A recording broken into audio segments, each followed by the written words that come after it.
When I woke up this morning, I was feeling pretty dangerous. About the past and about the future. Shoo-ba-doo-wop-boo-wop. Welcome back to Draftvice. I am Walter. It is time. Free agency is kind of here. We're into the tampering period, folks. Yes, we can tamper. Legal tampering. People always make the joke about what is legal tampering. How could it be legal if it's tampering? Anyway, this is the time where deals get negotiated between agents and teams for players not on them teams. This is kind of a nice little time for players to get to figure out their market before the league year starts, because maybe they would sign an extension with their current team. I get why I get what legal tampering is. There's a theory behind this, folks, and we're going to jump right into all the players that have already agreed to deals in the legal tampering period. But just for a quick second, I think this is a good thing. It allows teams to figure out what the market is for the players, and the players to figure out their markets. Players who are maybe on the fringe of the roster and maybe are about to hit free agency. And then, again, teams that are maybe looking at their own guys and saying, well, do we have to cut somebody? Are we going to get somebody new? This is kind of like that weird quasi-phase 2 days before, like, actually things have to get set. So it allows for things to kind of move smoothly, if you will. But tampering goes on all the time, right? Because they're already talking to the agents. They're sitting there talking on the phone, talking about one player that might be a client of a particular agent. And then it might come up in passing in a conversation like, oh, so what do you think the market is for this kind of a player? Not saying I'm looking for him, but say you were going to go ahead and sign a contract with maybe a quarterback or a pass rusher. What do you think their market is in this economy, right? So let's talk about it. Let's talk about some players that have been signed in this economy or will be signing in this economy. Remember, none of this stuff is official. We've had, I think it's at least once a year, there's always some player that they agree to something as far as contract-wise in this stage of free agency, and it never goes through. Last year it was Michael Brockers with the Ravens. Then he ended up going back to the LA Rams. A couple years ago it was, I think it was... the linebacker on the Vikings had agreed to go to the Jets. He ended up not going. He ended up going back to the Vikings because it made him feel sick to go to the Jets, and he would actually Anthony Barr. And then the years prior to that, there have been other players that have kind of reneged on their deals and said, you know what, I want to go. Or, again, teams, because, again, most of these contracts, even when they are agreed to, are still pending a physical. We'll go ahead and negate the contract and say, listen, we don't think that knee is healthy enough. We've seen this before with a couple of other actual. I think it was 2 years ago. Was it McCoy? It might have been Gerald McCoy last year who had a knee or an Achilles. Yeah, I think it was Gerald McCoy when he was with the Cowboys. So they were able to they actually had written something into the contract regarding, hey, like, if your knee gives out, we already know this is a precautionary injury. You're only guaranteed up to a certain amount. So all this is kind of like we're hearing all the big flashy numbers. The contracts really have only kind of been sort of hammered out, and there's always some kind of things that come up later on. Let's get into brass tacks, right? A bunch of teams have signed people or have tendered players. Let's talk about it. First off, I'm going to try and stick to alphabetical order just because it's easier, but I will jump around because this is the way things go. Right off the top, Arizona Cardinals, they re-signed Marcus Golden. We're not going to talk much about the Arizona Cardinals because Marcus Golden was their own player, bring back in a 2-year, $9 million contract. He was actually really good for them last year. It's good to get him back. He'll be part of the rotation with Chandler Jones and J.J. Watt. They're probably not re-signing Hassan Reddick. He's probably walking in free agency. They also gave a second-round tender to Dennis Gardeck, who's been more of a rotational player for them. Who was a restricted free agent. They're going to bring him back, see if maybe he's developed a little bit more. This sounds like what they were kind of looking to do. He's more of a depth player. And then they re-signed Robert Alford, who they released a couple weeks ago. He's not really been healthy. He's into his 30s. But, I think it would have cost them $7.5 million to keep him on the old deal. Now they bring him back. I don't know what the new deal technically is. But they bring back Robert Alford. Apparently wants to stay in Arizona, hang out with JJ and the crew. Next, we'll talk Broncos. They re-signed Shelby Harris, 3-year, $27 million deal, $9 million APY. annually, average per year. Yes. I don't know why I thought it was annual. Year means annual. But yes, they re-signed Shelby Harris. Big deal. Great player for them. This was a guy who I came back, wanted to play for Denver, likes playing for Denver, probably had some offers last year in free agency and took a 1 year kind of lesser than deal to come back because I do think he actually likes playing for Denver. He's been more of a rotational guy, but when he plays, man, when he's on the field, he's great. Knockdowns, batted passes. He's a solid pass rusher. Again, a very important part of their defense. Very good retaining that player. Someone who will not be retained is Kareem Jackson. They are not exercising their option on free safety Kareem Jackson. He's a little bit up there in the 8 years. But as part of that, they are signing Ronald Darby, formerly of the Washington football team and of the Buffalo Bills and of the Philadelphia Eagles.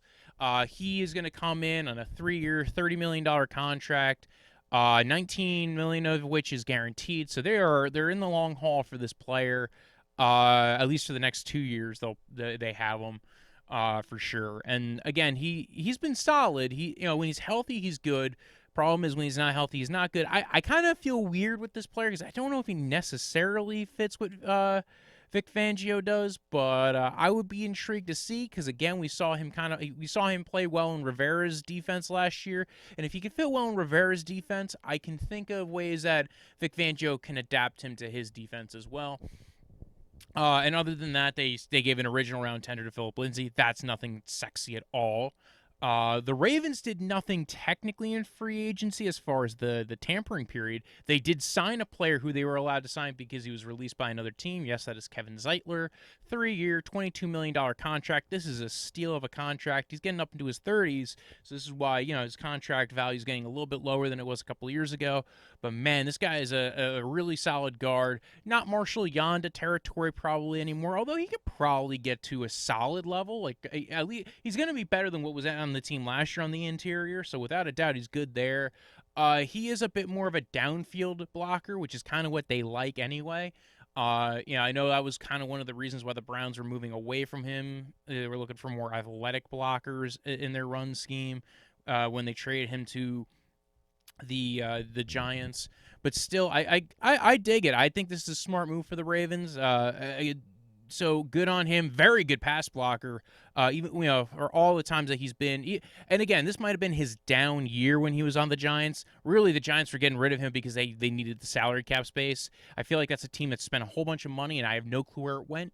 It's kind of like I think Dave Gettleman's embezzling from the Giants. I don't know where he's putting the fucking cap space because you don't get to keep the cap space. Like, it's not like he's like hiding the cap space money, but it just feels that way. But Kevin Zeitler was really good, both for the Giants, the Browns, and for the Bengals, as both all.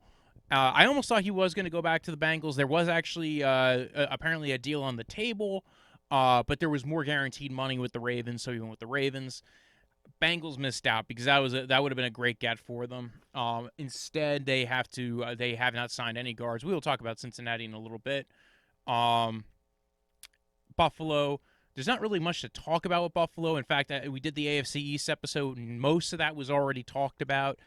There are two things to note, right? We already talked about Darrell Williams and Milano. They did re-sign Jon Feliciano, offensive guard. I thought he was going to be walking in free agency. 3 years, $17 million contract. So not like on the high end, lesser than Zeitler, but he's also not as great of a player as Zeitler. Zeitler's a much better player. But we're hearing kind of like what the guard market is. So sub $10 million. A solid guard is probably $5 to $7 million on the open market right now. There are still players out there, so if you're the Bengals fans, you don't have to worry. As far as after day one of tampering, there are still guards in the market, but they are getting snatched up relatively well. So Feliciano's taken care of. They declined to tender restricted free agent Levi Wallace. That was shocking to me because this guy has been like a depth player for them, but he's constantly gotten on the field. Like he has started multiple games in multiple years, and like they keep on trying to replace him, and he gets back out there and he plays relatively well. He played really well this year. He's played well in the past. He's had up and down moments, but again, like what else are you gonna do? Like he's really more of a depth guy who's like your solid third or fourth corner. I thought that was worth the value, especially because like corner is a very particular position. But again, if you're, the tender's probably, I think the original round tender's somewhere in the, I think it might be $2 million this year. So an OG tender, maybe they didn't want to give him that. I understand, but somebody should pick him up, especially if you're looking for depth at corner. You're looking for a solid player. He's been really good for the Bills. Maybe he even re-signs to the Bills for something less than what the tender was. Carolina made 2 signings on the offensive line, neither of which are really all that great or sexy or amazing. Cameron Erving, formerly of the Cowboys and the Browns and of the Chiefs. I think he played tackle for the Cowboys and the Chiefs at certain points. He was actually a center for the Browns. 2-year, $10 million contract. I guess this is trying to help replace Russell Okung, who is leaving free agency as well, I believe. That sounds like a weird signing, but you could do what you want. Again, he's more of a depth guy for most teams, but they're paying. I guess they're paying him depth money. I'm not quite sure how that's really going to work. They also signed Pat Elfelin, offensive guard / center. He was on the Jets at one point this year. I didn't realize he was on the Jets. I know he was on. I think he was on the Vikings originally. I guess they released him and the Jets picked him up, and now he's a free agent, getting signed to a 3-year, $13.5 million deal. All right, good for you, Carolina. I think you got better work to do. Not really where I would have went with this. The Cincinnati Bengals. So we got to talk a little bit about who they're losing in free agency, right? I've talked a little about Willie J and Carl Lawson. They were close to keeping Carl Lawson supposedly, and apparently Carl Lawson went with the New York Jets. We'll talk about that in a little bit. But yeah, the New York Jets signed Carl Lawson and Corey Davis, both to very good deals. I'll touch on their deals in a little bit. But out of the Carl Lawson deal, it was so Cincinnati signs Trey Hendrickson to a 4-year, $60 million contract, half of which is guaranteed. The Carl Lawson deal with the Jets was 3 years, $45 million. So, yeah, they're not getting the extra year out of the player that they like out of the Trey Hendrickson deal, but Carl Lawson was a better player. I'll say this, health-wise, Trey Hendrickson's been healthier than Carl Lawson. Part of the reason why Carl Lawson fell in the draft a few years ago all the way to the 4th round was because of health. But I'll tell you this much, I still think, listen, good player. I would have tried keeping him. I would have extended him last year. That's the smart move. That's the smart move, Cincinnati. If you don't want to pay big money to these players, extend them ahead of time. That's the smart move. Cincinnati, you got to learn. Let's move beyond Cincinnati, since they clearly are not huge fans of doing the smart thing. But again, Trey Hendrickson's an interesting player. Formerly of the Saints, was mostly a rotational role kind of guy. This year he had 13.5 sacks, getting a little bit bigger of a role. But he was not, like, I'll say this, he wasn't the driver of the defense. This is probably why you're not here. There was probably a fight to get him a little bit. But, again, $15 million a year is a lot for that kind of a player. Both him and Carl Lawson for different reasons. Carl Lawson's been consistent as far as when he's on the field. I get worried when it comes to thinking if he's going to be there long-term or health-wise, how long is he going to hold up? The Browns, my team, signed John Johnson, formerly of the Rams, to a 3-year, $33 million deal, $33.75 million deal. This is amazing. I actually love this deal. This actually might, if I wasn't a Browns fan, this might have been my favorite deal of the day because safety is such an undervalued position. I feel like there's 2 positions that are severely undervalued. Safety and D tackle, right? Especially the run stuffing D tackles because it allows your guys to play coverage a little bit more if your D tackles can really stop the run. Same safety, good safeties are hard to find. Like, the good safeties you can kind of find, but great safeties, the value of them. And if you, again, especially in a league that's playing a lot more nickel and a lot more dime, safeties are gold. And John Johnson was a top-end safety. He's PFF, I think, had him rated over. I think their I don't know, their rating system. They were saying is over. He's 3 out of the last 4 years he's been great. I think the 1 year he wasn't great was he was injured. Last year he was a top 3 safety. So again, John Johnson, I love this signing. The Browns needed a safety. That was their weakness. Like, when people were asking me, like, what's the big problem with the Browns? It wasn't linebacker. Everybody mocked him a linebacker. Everybody said they're going to sign a linebacker. They don't give about linebacker. They want more edge, they want more corner, and they want more safety.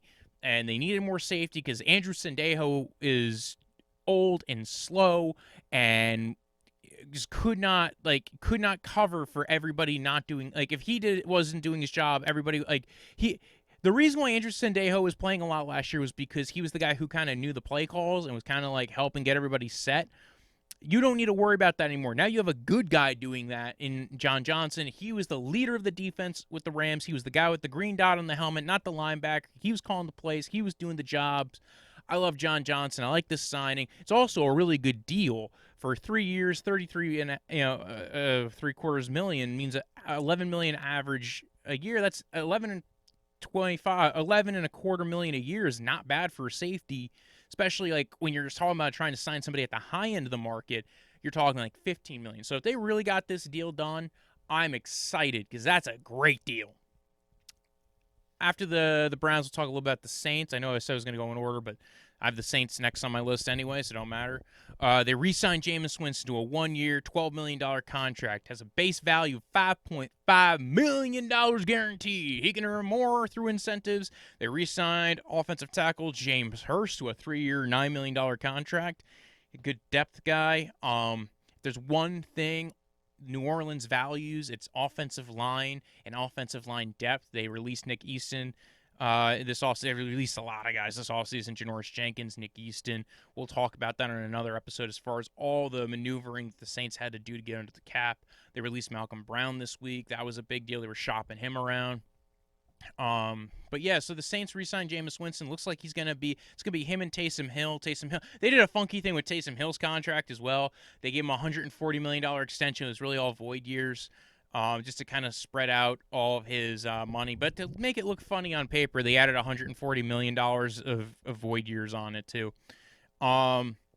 because for fun, for kids and giggles. Also, so we're going to be, that was about all the Saints did today because they don't have any money to go out and sign free agents. The Lions re-signed Romeo Okwara, 3-year, $39 million contract. There was a lot of talk about them possibly in the market for John Johnson, the third. Maybe they were, maybe they weren't. Kenny Galladay's walking in free agency. This was the shocker. I thought they were going to let Okwara walk because I thought they were in full rebuild mode and they were going to just collect the comp picks. I think the trick here is they still get to collect comp picks if Kenny Galladay walks anyway. If he gets a big contract, they get a 3rd or 4th round pick. I think that was kind of what they were looking at. I think they just felt the value of Romeo Okwara was so good. Romeo Okwara, started out there as a UDFA. His brother is a 3rd round pick there. Julian Okwara, I think maybe he wanted to be with his brother. $13 million a year. When you look at the other guys in the market and what they've gotten for the edge rushers, and we'll talk a bit about the edge rushing class, about how much each guy got. But $13 million a year is not a lot. And to be sticking with that team, sounds like guys like that. Sounds like some of the people already there kind of like what's being built. Packers re-signed Aaron Jones to a 4-year, $48 million contract. Most of that is probably it sounds like a lot, but to be honest, so there was a lot of talk about, well, couldn't they just tag him for $8 million? But really, the only guaranteed money there is the signing bonus. So it really comes down to, they're going to keep him for the next couple of years, and then they can cut him in a couple of years. And so I thought this is just kind of like, well, it's more of a temporary maneuver. The contract looks like it's $48 million. It's really not $48 million over 4 years. Chiefs had a big signing that came out of nowhere that everybody was a little bit shocked by. A big free agent on the market, Joe Thuney, left guard, signed a 5-year, $80 million contract with the Chiefs. They cut Mitchell Schwartz and Eric Fisher this offseason, both of who had injuries that kept them out of the Super Bowl, kept Mitchell Schwartz out of a lot of games, and kept Eric Fisher out of the Super Bowl. Eric Fisher tore his Achilles, I believe. He might not even be ready for camp. He might be, he might not play next year, so he might be even a whole year delayed. Mitchell Schwartz, there was a lot of talk of if he's going to come back and play football. So, he had back issues and a couple of other issues. So his injury luck's kind of been a little messy, if you will. So I think it's a smart move. Just a quick touch on that. There's no way they were getting a tackle in this market necessarily, I don't think. So maybe what they're looking to do is say, listen, we'll beef up the interior, right? We got a couple of guys on the roster. Maybe, we have Kelechi Osemele possibly coming back. We got Dove Tariff coming back.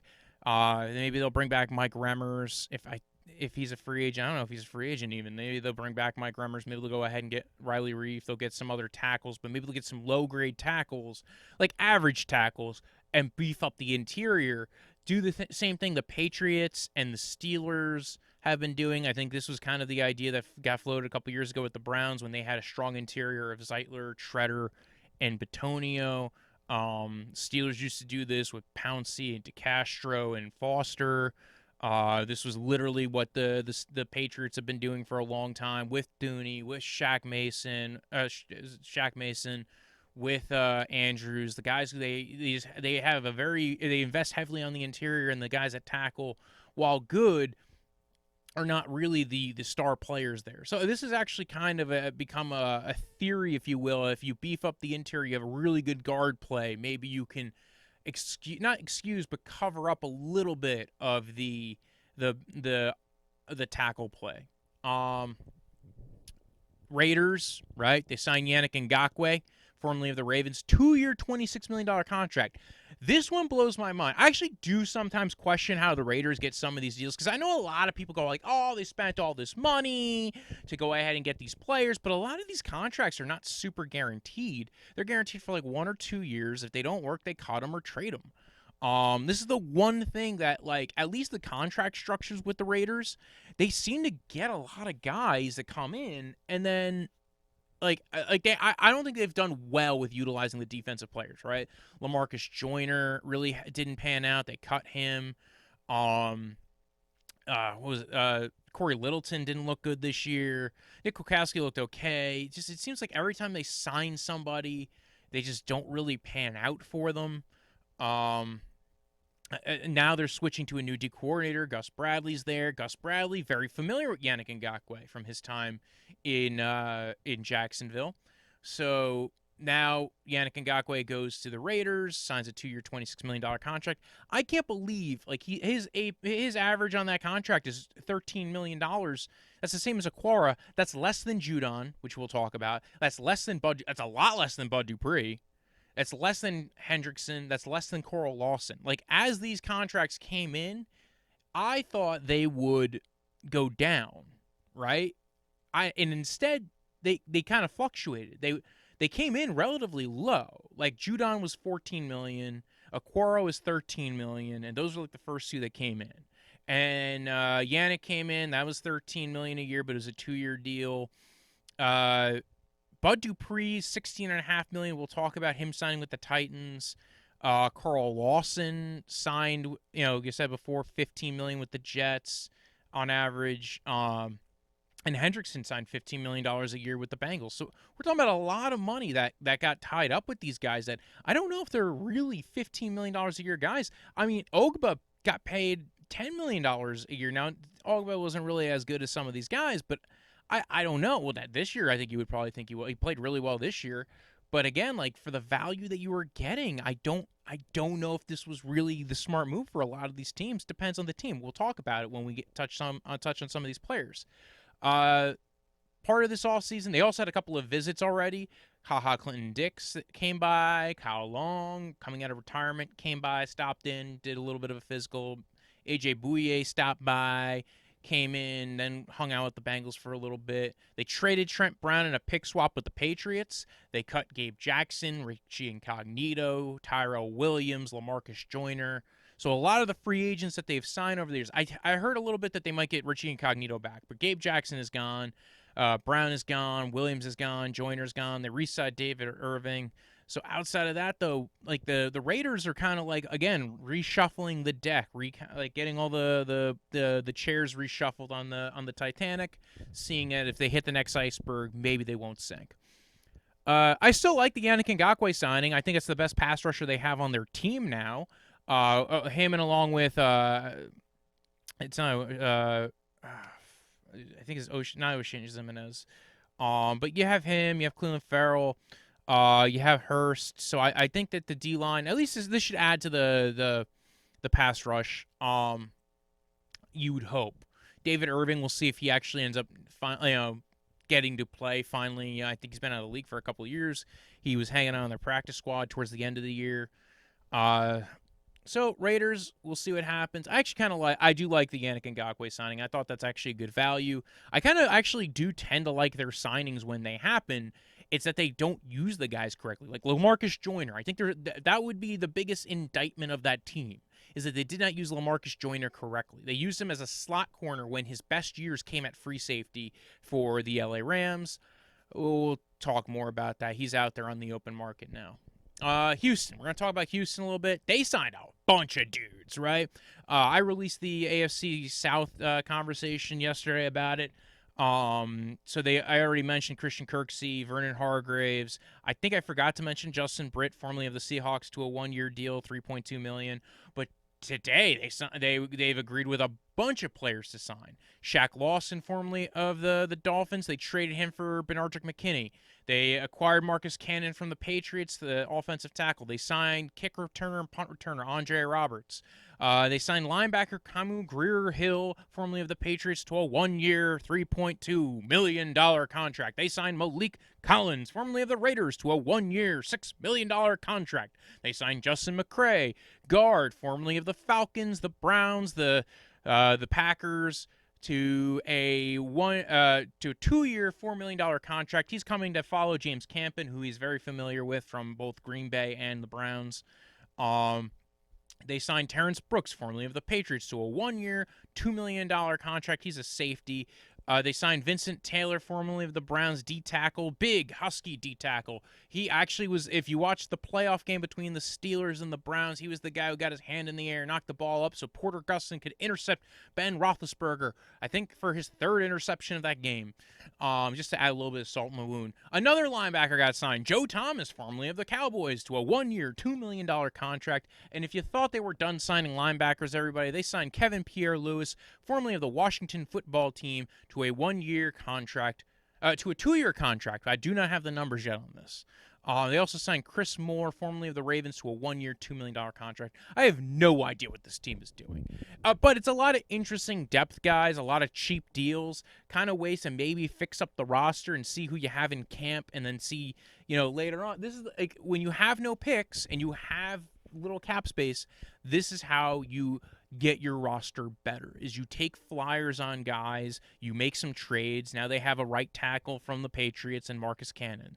They swap players and picks to get Shaq Lawson for Benardrick McKinney. Shaq Lawson's a little bit younger, plays a D-end role. I think what it's sounding like is that they're looking to switch towards a 4-3 defense. Between the signings of Malik Collins and Shaq Lawson, that's kind of what they would fit very well in, and Vincent Taylor. So it sounds like they're rebuilding a defense here with the linebackers, with Hargreaves, with Kirksey. A lot of linebackers in these signings, right? Kirksey was a 1-year, $4.5 million deal. They re-signed Vernon Hargreaves. So they signed a lot of players. We will see if it actually ends up working out for them. The Jaguars, let's talk a little bit about the Jaguars. They were a team that was speculated to supposed to have a big free agency. It was going to open it up and just open up the gates and sign a bunch of guys, and that did not happen, folks. They signed a bunch of guys. They just didn't sign a bunch of stars. I don't even think they signed a bunch of players. I think they signed a bunch of special teams players, very oddly so. And not like a knock on that. So the 2 players that they did sign that 2 or 3 players actually were probably solid signings, right? Let's talk. Roy Robertson Harris of the Bears signed him for a $3-year, $24 million contract. Not a bad signing. That I agree with. Solid move. You probably wanted to D-tackle, bulk up the interior of the defense. I talked about it on the AFC preview that's something they should look at. I thought Dalvin Tomlinson, somebody much more, a little bit more pass rush help. But again, I think that's a fine one. They signed wide receiver, kick returner Jamal Agnew, formerly of the Lions, to a 3-year contract. Weird one to go for. He's a little, again, more of a special teams guy, but he is familiar with Daboll.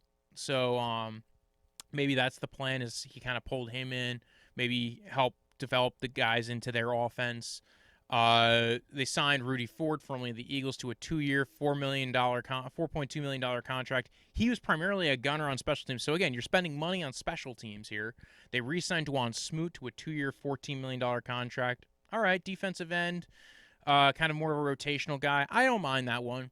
Signed wide receiver Philip Dorsett, formerly of the Seahawks, speed guy, deep threat. But again, he's getting a little bit up there now. He's kind of becoming just a role player. Really hasn't developed into a true guy. But, if you have him and DJ Chark and, if you're trying to run an offense that has a lot of deep passing, like what Daboll did kind of run when he was with the Lions, I could see this kind of working for them. I just don't know if the talent is all on the roster that you would need to run an offense like this.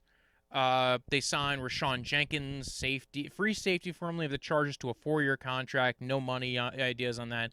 And then the coup de grace, the great signing of the Carlos Danger Hyde, right? Formerly of the Seahawks, 2 years, $6 million contract. I don't know what the point of signing a $31 million D tackle is, but I don't know. Okay. Yeah, this 31-year-old running back. You have James Robinson on the roster. You could have just stuck with him. Probably familiar with Darrell Bevell and Daboll again, and he's already been to Jacksonville, so he knows the area at least.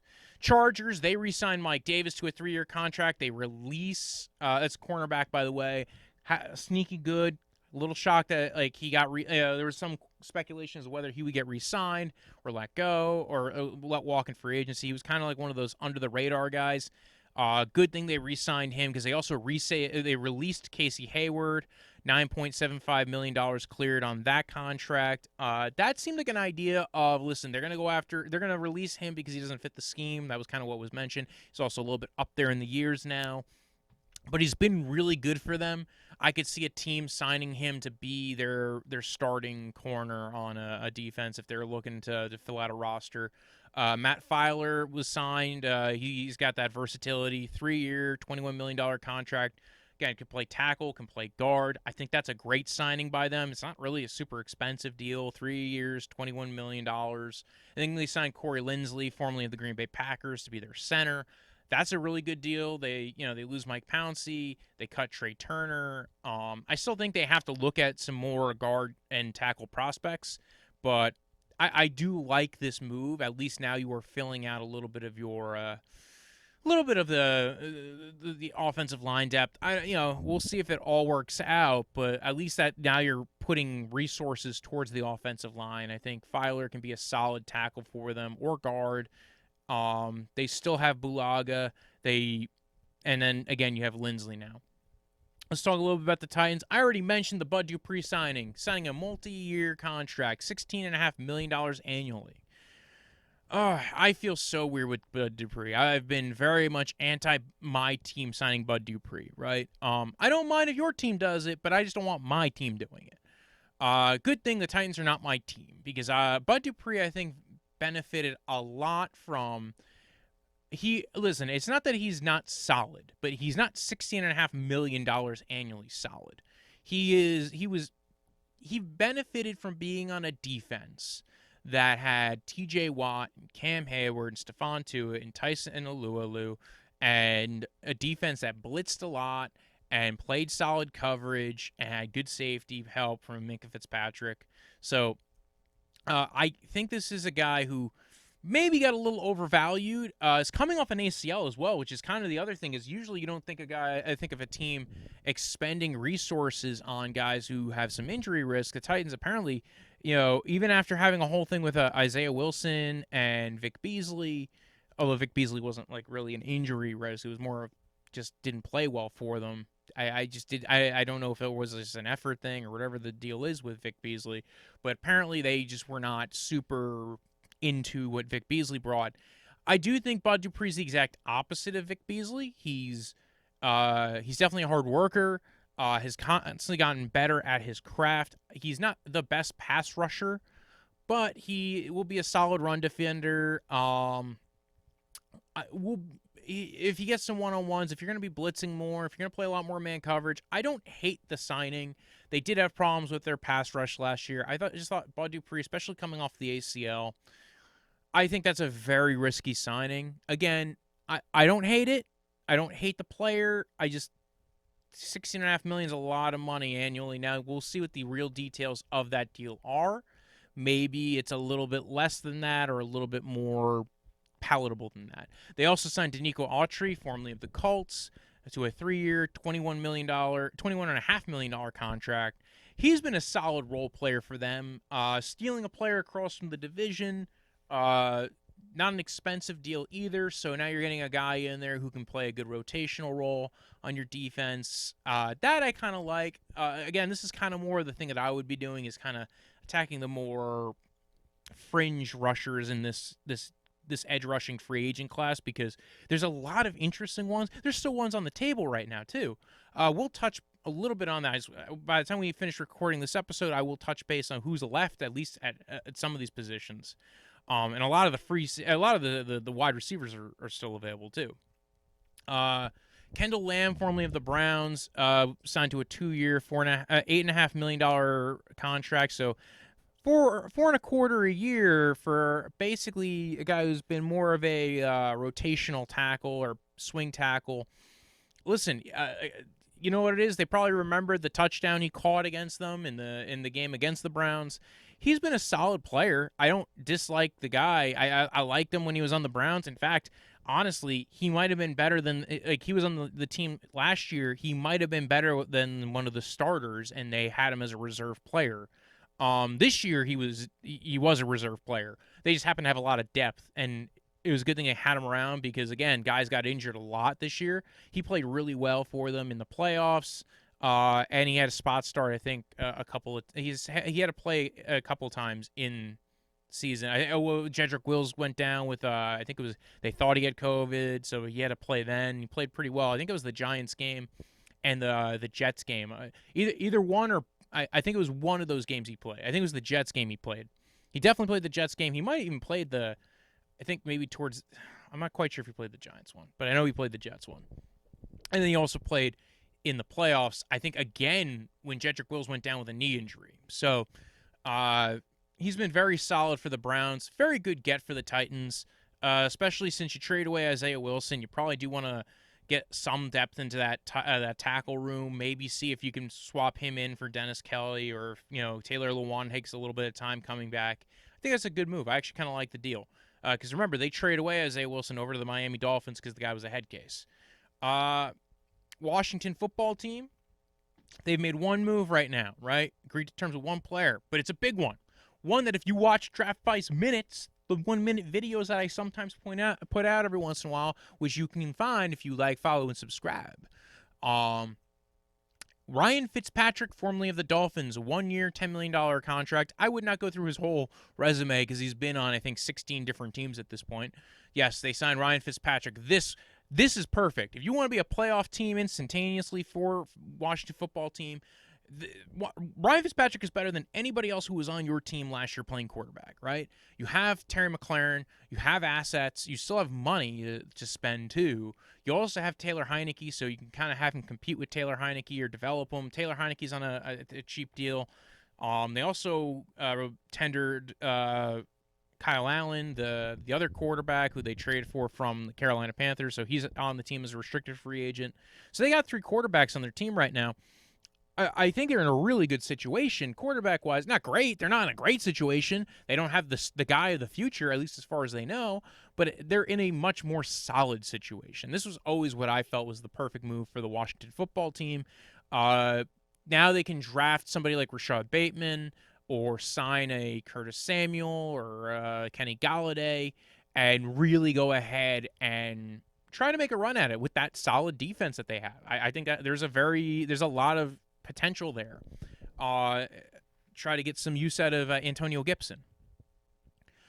The Vikings signed 2 players. Nick Vigil, 1-year deal. Don't know what the money terms are on that. But Dalvin Tomlinson, D-tackle. By the way, I keep saying signed. Technically, none of these guys are signed yet. They've all agreed to terms. I got to use the correct language. But yes, Dalvin Tomlinson, formerly of the Giants, 2-year, $22 million deal, it sounds like. That's a good get, and it sounds like they're going to get Pierce back from opting out, so they'll have 2 big nose tackles in the middle of their defense. There was some video earlier of guys just running all over the Vikings. As a guy whose team is going to be playing them next year, I kind of am not super happy about it because my team does tend to run the ball pretty well. So I'm not too happy that they got a couple of run stuffers, but hey, it'll be what it is. Hey, either way. Still Dalvin Tomlinson, formerly of the Giants, 2-year, $22 million contract. He's also he's a nose tackle, but he gets some solid push as well. I think this is a good signing by them, or a good deal by them. The New York Jets, right? This is the team I already talked about. Carl Lawson, formerly of the Bengals, 3-year, $45 million contract. Can even earn up almost, I think, up to $47.5 million. $30 million, which is guaranteed. This is a very good get, right? He's probably, if you take out the health issues, the best pass rusher available in free agency. If you at least according to PFF and a couple of other websites, and honestly, I think he really was the best pass rusher available to some level and or extent. I don't know how much better he is than Yannick Ngakoue, but I do think he was very good. And again, he's always kind of had the health concerns, but the Jets getting him is perfect because the Jets are kind of in a rebuild. So getting a guy like this is perfect for them because, again, you're trying to set the tone for your defense, right? You're getting a pass rusher. Yes, an injury-prone one at that, so it could be a D Ford situation like with the 49ers. They might be very familiar with that kind of a concept. And we'll talk a little bit about that in a little bit. But I think you combine his ability with Quinnen Williams, and, man, you already have a dangerous front right there. So this allows them to go a couple of different ways in the draft as well. It doesn't mean they are done signing free agents on the defensive line. They can go after guys like Kerry Hyder. I had a couple of friends text me and ask me if they were going to go for Trey Hendrickson as well, and I thought that was kind of like, given what Trey Hendrickson got paid, I mean, like, if you want to spend $30 million on two edge rushers who are kind of like really solid, or I think Lawson maybe has a little bit better push consistently. I believe he has a higher pass rush win rate, but again, injury concern. The $15 million a year for some teams would worry me. For the Jets, it makes a lot of sense.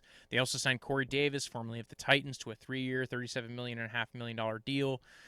This is a really good deal on their end too. You're talking about $12 million or so a year, between $12 and $13 million a year. That's a really solid deal. I think you're getting another wide receiver, a guy who could play split end. You can kind of maneuver him around the formation. He's a little bit familiar with the scheme, being that Arthur Smith's scheme is very familiar to the Shanahan scheme, so he has a little bit of an idea of what his responsibilities are. Big, strong, developed a little bit more over time each year. I'm very intrigued by this. I think this is a very good signing on there, and they have Denzel Mims. They have Corey Davis. I think they need a little bit of a speed guy there. They still have Crowder. We'll see if they keep Crowder. As of right now, they still have Crowder. I think that's a fine move on their end. The New York Giants did one thing. They signed Devontae Booker, formerly of the Raiders. I'm depressed for all Giants fans right there. We'll move on. The Patriots were for a while the team of the day. Not because they did a lot of good things, they just did a lot of things. And we're just like, we're doing things. We don't know if it's right or not, but we're doing it. So they signed, we'll go backwards to forwards. They re-signed Justin Bethel to a 3-year, $6 million deal. That's their safety, defensive back. They signed tight end Jonnu Smith, formerly of the Titans, to a 4-year, $50 million contract. That's right, $12.5 million a year for a tight end. Jonnu Smith, I actually kind of think that's not a bad move.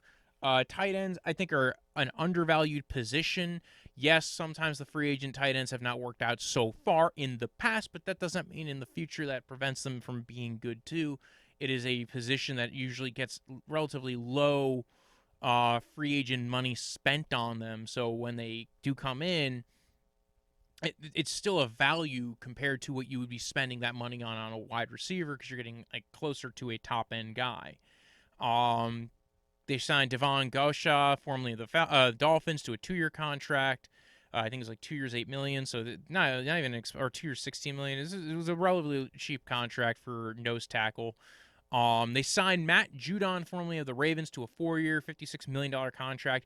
That's an interesting one, right? So if you heard me before, you heard me kind of be a little bit more squeamish about Matt Judon, coming from a system where they schemed up a lot of pressure with blitzes. Was on a very heavy man coverage team. Played better a year ago when the coverage unit was better. Did not get as much pressure or production this year at outside linebacker. I think this is the one landing spot that's actually kind of perfect for him, right? $14 million a year. They will utilize his ability to drop into coverage. They will utilize his ability to blitz and use him on stunts and try to scheme up pressure. And they do play a lot of man coverage. And mess around with the coverages and have a very good coverage unit. So this actually makes a lot of sense. They signed Jalen Mills, formerly the Eagles, to a 4-year, $24 million contract. That's another one where it's like I don't think anybody saw this one coming. I don't know. I don't know how many the guarantees are, but again, this is a guy who just switched over to safety, played a little bit better at safety than he ever did at corner. So I kind of think this is a maneuver that was kind of like, hey, you know what? We'll take a shot on this guy. We'll take a shot on that guy. Maybe bolster up the defense. I don't mind it. I think it's a solid move, getting a versatile piece. Jedrick Wills, they signed to a 4-year, $30 million extension. He has actually been a very good role player and rotational guy for them. Very good pass rusher, not necessarily good run stuffer. But again, if you need a guy to get pressure on a certain down, you call in Jedrick Wills for them. He's been very good for them at doing that. Now you're adding in Matt Judon. Now you're adding in Devon Goldshot, because that was a big problem for them, was stopping the run. Well, now you got a nose tackle in Devon Goldshot. I don't know. Here comes the parts where I have a little bit of issues. The wide receivers they signed. Nelson Aguilar, formerly of the Raiders, they signed to a 2-year, $26 million contract, and they signed Kendrick Bourne, formerly of the 49ers, to a 3-year, $22.5 million contract. I don't think these are bad signings. I don't think that the Aguilar signing's not that bad. The Bourne signing, I'm not really overly eager about. I know some people like Bourne. I don't know if this is what their team needed, but again, like, this is Bill Belichick. Who am I to tell him what his team needed? I would have went for a guy who can maybe get a little bit, I don't know. He's been fine for the 49ers. They wanted him back. He's been very good for them. But again, not a guy who I would have been personally, harping for. I would have been looking for maybe a little bit more, especially if you're getting somebody with Nelson Aguilar. Listen, I think it's fine. He's a solid player. He's a role player. I think it's, you're not even investing a lot of money into him. Just thought it was a weird way to spend your $22 million. And then last but not least, Henry Anderson, formerly of the Jets. They signed him to a 2-year contract. I kind of like that move too. He's had moments where he's looked good. The whole reason why the Jets extended him a while ago is after trading for him and seeing that, we got a few sacks out of him, maybe we can get more production. And then, the last couple of years he just has not been getting the production, but mainly because you had Greg Williams running your defense. So those are the big teams. I'll talk about the last 4 teams, but they didn't really do much. Philadelphia just gave a 1-year contract extension to Brandon Graham, kind of restructures the deal a little bit. Pittsburgh signed Cam Sutton and Robert Spillane. They re-signed their own guys. Cam Sutton was on a 2-year, $9 million contract. So they're keeping a couple of they're keeping the defensive backfield together a little bit at least. The 49ers restructured Edge D Ford's contract to a 2-year, $24 million contract. Took a little bit of a pay cut. He's not been healthy for them. So they kind of needed to, listen, we need to fix this issue. You haven't really played. Let's get, we'll keep you around, but we got to lower your cap it a little bit. They signed Samson Obukam, formerly of the Rams, to a 2-year, $12 million contract. This is one of those guys where you go, well, I didn't know who that was. I think the 2 biggest signings they actually did were Emmanuel Mosley, who I think I talked a little bit about the other day, and they re-signed Jason Verrett to a 1-year, $5.5 million contract. So they get 2 starting corners back. That's big, I think. It's good to have those guys back. You can draft some guys to fill out the back end of the roster. Maybe they even get one of the other ones back. Maybe they re-sign Ahkello Witherspoon as well. But again, they're rebuilding. They get to keep at least 2 of their starting corners. They re-signed Kyle Juszczyk to a 5-year, $27 million deal because Kyle Juszczyk is a good fullback. And listen, when you're Kyle Shanahan, nothing's better than a good fullback, if I do say so myself. I have no idea. I don't know why you'd pay, an average of $5 million a year for a fullback, but if he's that good, they like him that much, they think he's that much of a versatile weapon, that's a good deal for him because it's Kyle Shanahan. They did not tender Nick Mullins. C.J. Beathard's a free agent, so they're going to have some space as far as the quarterback room goes. It sounds like the only quarterbacks on the roster are Josh Rosen and Jimmy G. So I think that's actually kind of telling. Maybe they go for somebody in free agency still. Maybe they look to draft somebody. Maybe they look to trade for a certain quarterback who went to USC. So, Nick Mullins, Jason Verrett. Oh, and they restructured Weston Richburg's contract because he might retire anyway. So, last team I'm going to talk about, they really didn't do anything outside of their team. They just re-signed a bunch of guys, but I haven't really talked about them that much, so I thought I'd talk about them a little bit. Tampa Bay re-signed Rob Gronkowski today, 1 year, $10 million contract. They re-signed Shaq Barrett, 4-year, $72 million contract. Yes, the Super Bowl champions are trying to keep the team together. Right, roll it back 1 more year. Re-sign Kevin Minter to a 1-year deal. Sign Tom Brady to a 1-year extension, a bunch of void years. So they can create some cap space. An extension saves the Buccaneers $19 million against the cap this year and locks in Brady for the next 2 seasons. They tagged Chris Godwin. They re-signed Levante David to a 2-year, $25 million contract. And thus, the Tampa Bay Buccaneers are trying to keep the squad together. So, end of the day, what do we learn from this fantastic day of tampering agency? Not a lot of corners left. The team, not a lot of corner. There's a bunch of corners left. There's not a lot of corners got signed. Willie J still out there. Shaq Griffin, Chidobe Awuzie, Troy Hill. There's a long list of corners out there. A lot of teams spent a lot of money. Spent them almost entirely on edge rusher and offensive line and defensive line, and one team spent money on safety, which I kind of liked. And then a lot of teams try to keep some of their own guys, which I totally get. But edge rusher was a lot of the money that was spent on this. And it sounds like, there might be a team or two that benefits, because if you spent all your money trying to go after the edge rushers, there might be a market for these corners that are just getting left out there, right? Like I said, I already listed off 4 or 5 names, and there's a long list of guys that are going to be out there, all at different skill levels, the slot corners that are still out there. And yeah, there's still teams with money. I think did one corner switch teams? Ronald Darby switch teams at this point?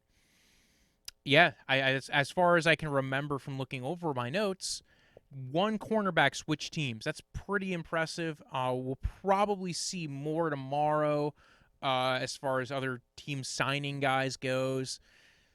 Edge rusher went big, but there's still more edge rushers. Like I said before, Melvin Ingram's still out there. Carlos Dunlap, who got released by the Seattle Seahawks. We didn't even touch on the Seattle Seahawks because they didn't do anything. There's a lot of teams that didn't do anything the first day of free agency. The Colts didn't do anything. They never do anything the first day of free agency.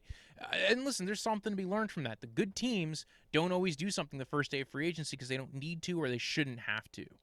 And then also, usually the first day of free agency is when you get kind of caught into the quicksilver or the fool's gold.